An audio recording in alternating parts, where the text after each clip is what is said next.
Hi guys, today we're going to be going over Lab 5 and investigating how hard Shaggy can hit. So the purpose of this lab is to determine the force of Shaggy's punch in that one bar fight scene from the Fantasaur movie. I'll be using the formulas for impulse and average velocity to help me find that, and the main result I got was that Shaggy can hit pretty hard. So this is the scene I'm talking about. And so now more onto the equations that I used. I used the formula for impulse, which is delta p equals F times delta t, to help me find the actual force of Shaggy's punch. I'll also be using the formula for average velocity to help me find momentum. Some assumptions that I had to make. So first, I estimate that the biker is around the same height as Shaggy. And since Shaggy is around 6 feet, then so is the biker. So we'll just say he's 1.82 meters. We'll also need the length of his lower leg, to later use as a reference frame, as a reference point in tracker.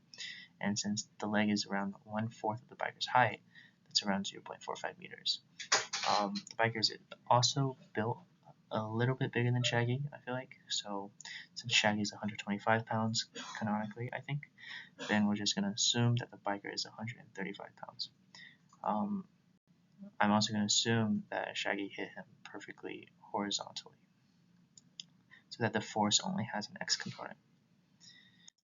Some additional stuff we're going to have to know are that animated movies are usually around 24 frames per second, so this will be used as delta t later on, and that the contact time of a punch is around 0.1 seconds.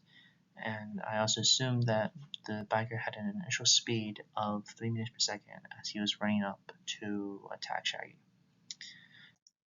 So now onto the actual lab.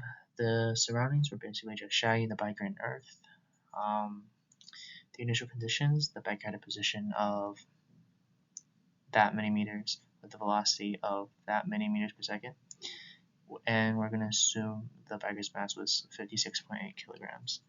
And the details of the lab are that we're basically just going to determine the force of Shaggy's punch by using the impulse formula. So after plotting on tracker, and like I mentioned earlier, I just used this part of his leg as the reference point, reference length, I guess I would say. And so since animation is usually 24 frames per second, and 4 frames were used in total for his entire, I would say, descent, I guess, then the biker fell for 0.1666 seconds. And since these are the positions from tracker, and so to find the average velocity, I just plugged in the final position minus the initial position in the x directions, divide that by the time to find the average velocity. And now to find the actual force, we know that delta p equals F times delta t, and so I solved for F, and for the initial and final momentums, I just did m times vi for initial momentum and m times v average for final momentum. And that gave me a force of around 5,000 newtons. So some sources of error in this lab, there were plenty. There is probably some error in measuring the distance the biker flew on tracker. I also didn't account for the y component, if there was one, when Shaggy punched the guy. I also assumed the biker's initial speed was 3 meters per second, even though it could have been greater or smaller. And I also assumed the weight of the biker. So what if? What if the punch was not perfectly horizontal? If the punch wasn't perfectly horizontal, then Shaggy's punch would be even greater, since then the calculated force that I found earlier would only be in the x component of the actual force, which would be the hypotenuse. And then what if the biker's initial velocity was different?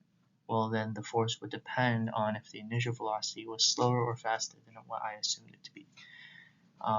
If there was a larger initial velocity, then that would result in a larger change in momentum and therefore a larger force, whereas the opposite will be true for a smaller initial velocity. So yeah, I guess Shaggy's pretty strong.